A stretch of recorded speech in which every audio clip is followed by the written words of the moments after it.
Howdy folks, welcome back to Black Sheep Meadow. I'm Brent. And I'm Amber. And we got a good one for you today. What's so good about today? We're doing a homestead checkup today.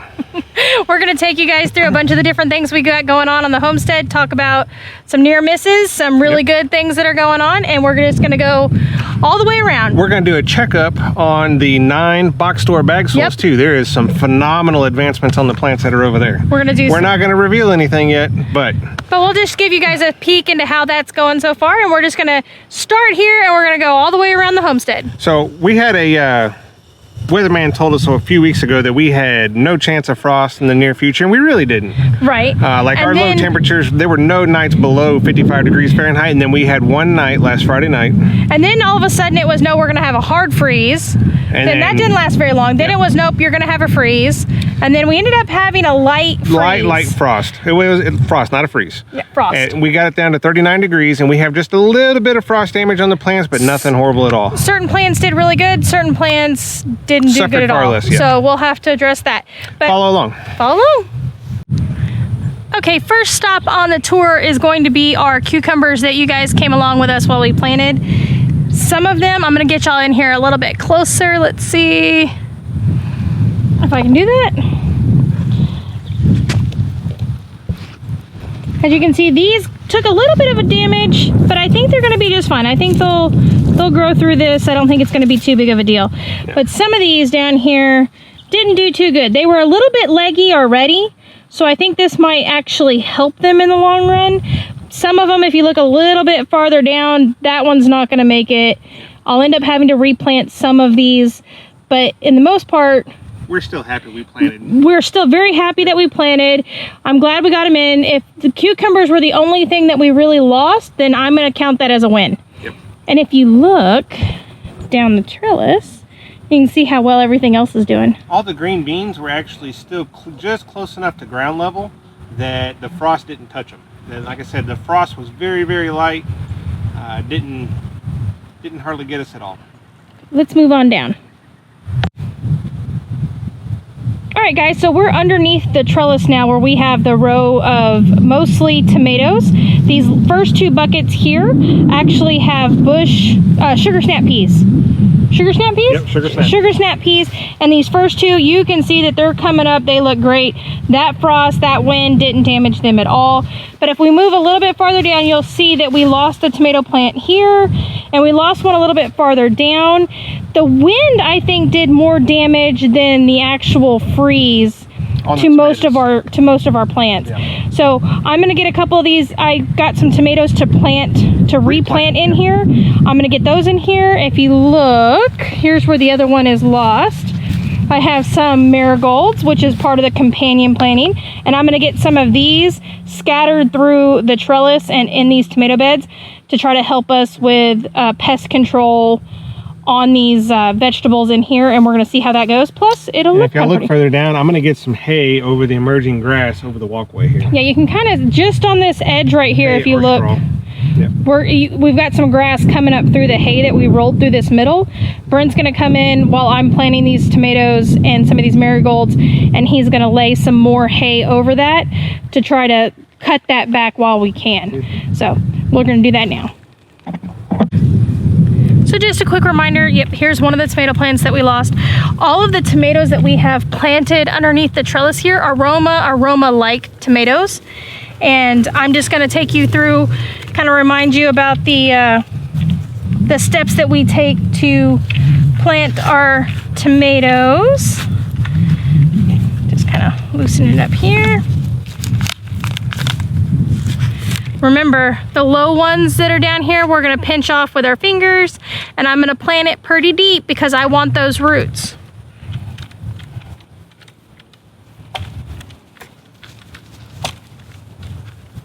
We're planting it deep, but yet we don't want the leaves, the foliage, to actually touch the dirt.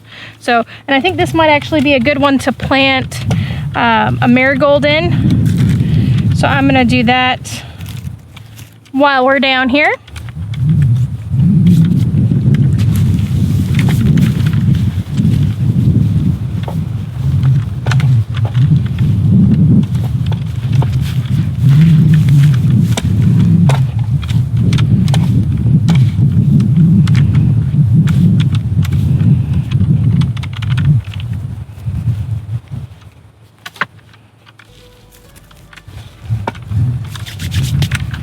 we're gonna keep doing this.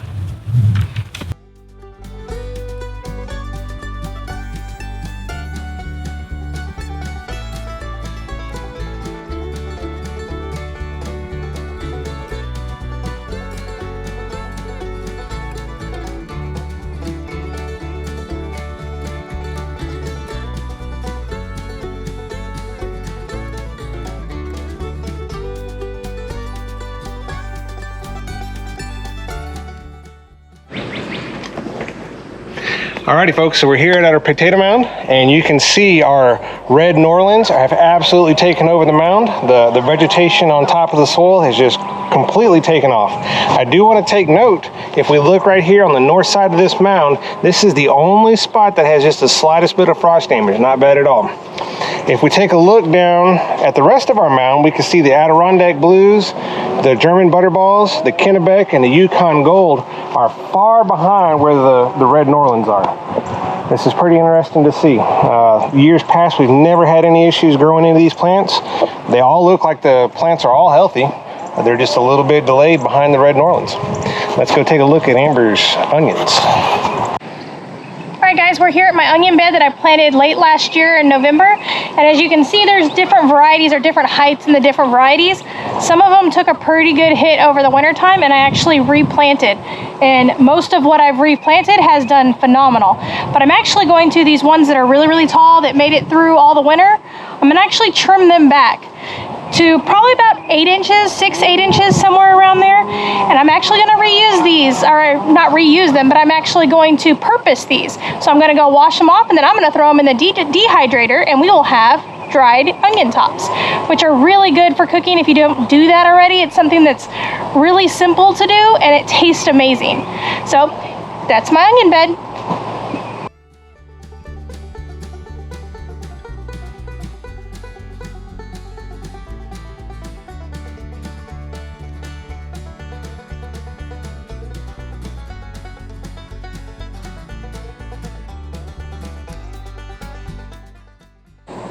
Alrighty folks, so I got y'all in here at my hugelkultur mound today.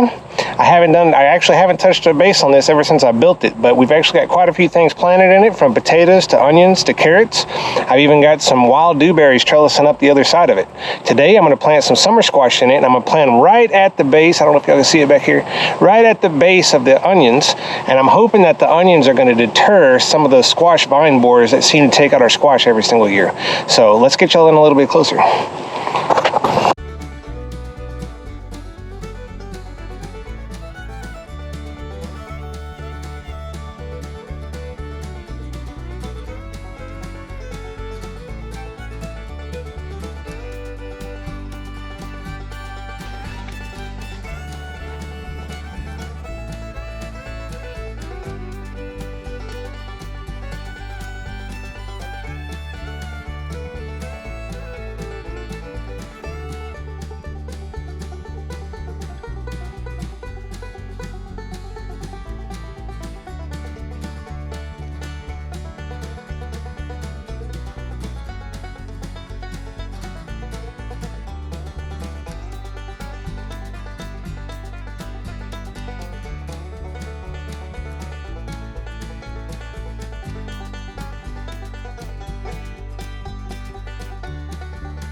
Before we leave the hugelkultur mound today, I would just want to take note that I have yet, but maybe once, to water this mound. I think we did something like 20-something days without any rain, and I still didn't water it, except maybe the first time when I planted.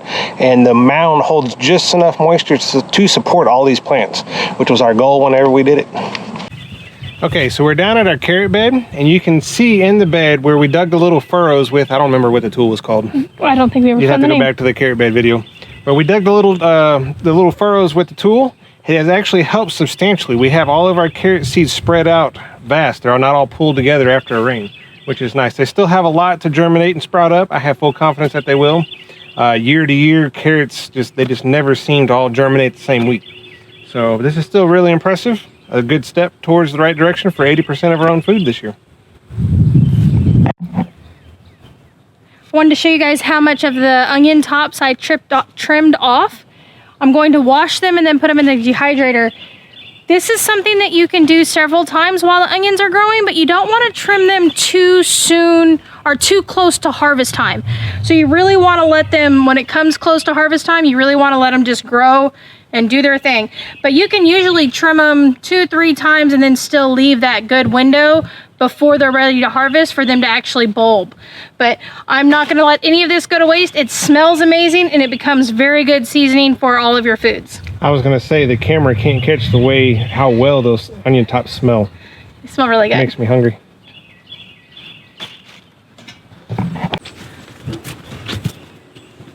So we're back in that my favorite part of the garden where we did the plant tomatoes video a couple back. Just wanted to show you what all Brent did. So we added actually 2 rows of buckets through the middle to take up that space where that tower used to be. One of them is actually a trellis that we added in. Plus on that far side over there, we added another row of buckets or tubs to add 3 total rows of tomato plants. And peppers. And peppers. And you can look, most of them did really, really well through the freeze or the frost, the light frost. Yeah, I was gonna say it was far from a freeze. Far from the freeze. It was more a light frost. Little bit of damage. Most of them, it's really like they look wind whipped because we had some pretty gusty winds. But now this is really becoming one of my favorite parts of the garden.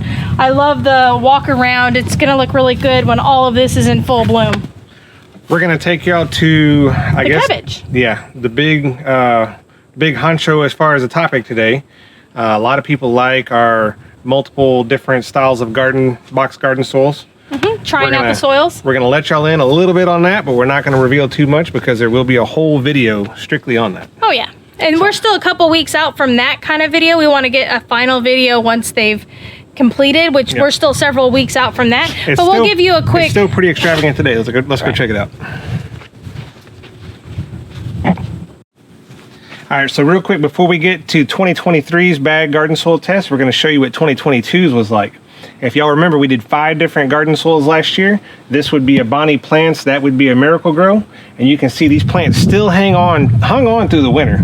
They're still doing really amazing. We got a little bit of slug damage on them, which I'm not too stressed about because these were just kind of leftovers for experiments. Well, they almost completely died off. Correct. The winter hit them really, really hard, and we thought the experiment was lost. Yeah, we were down at 11 degrees during December, I believe. So. Right, so we thought the experiment was just completely ruined. That they were all just a lost cause, but we decided to hang on and see what would happen. We just kind of left them alone to do their thing. This is what has come back. And I've treated these with Epsom salt to stop some of the slugs now. Yep. So we'll see if they make. We got a couple of good heads. If you look down here, this was a Vigoro. This was our 3rd place, and it's actually doing quite well. Yeah, we're gonna get a couple heads of cabbage off of this before summertime. Let's go check the 2023 bags. Alrighty folks, we're here at our cabbage bed. We planted this, roughly 30 days ago? I don't think it's been quite 30 days yet. 25 to 30 days. Something like that. Not very long ago, but you can kind of get an idea. We had a little bit of a problem with a couple of them. We lost a couple of them, which is fine. That's why we planted dual plants in each bucket. But if you look down the line here, there is a drastic difference in garden soils. The only thing different in each one of these buckets is the soil itself. They were all treated with Epsom salt and a little bit of diatomaceous earth. The diatomaceous earth, because we were definitely getting some, I don't want to say bug damage. Yeah, it was slug damage. Slug damage. Yeah, they were eating little holes in the leaves. Little holes and stuff. So we wanted to treat those, so we treated them equally. Yep. So they were all treated with some Epsom salt or Epsom salt solution. Yep, Epsom salt solution. And then I dusted all of them with a diatomaceous earth, which I probably will again before they're done. Look at the difference in these plants. This is huge. We don't want to show you too much. I'll move out of the way. But we're going to get this video filmed. We're going to get that video filmed up probably in another 3 to 4 weeks. The cabbage will be complete. Its maturity will be then. So, okay, folks. Thanks for joining us today. It was just another homestead checkup at the Black Sheep Meadow. If y'all wouldn't mind, subscribe, leave a like, hit the little ring bell, the little bell, so you get notifications whenever we put something new. Do all the things. We appreciate you guys more than you know. It's very neat to talk to you guys in the comments, so keep those coming. If you have any questions on anything we showed you today, let us know. We're almost in full swing. Yes. very we are much. almost in We've full been swing. exhausted big time the past couple of weeks planting, Yeah. getting everything done. We So, have I have to get dinner going now though, so what are we having for dinner? we're having New York strip with baked potato and green beans. That means I need to get the grill going. You need to get the grill going. We'll see y'all next week. Bye.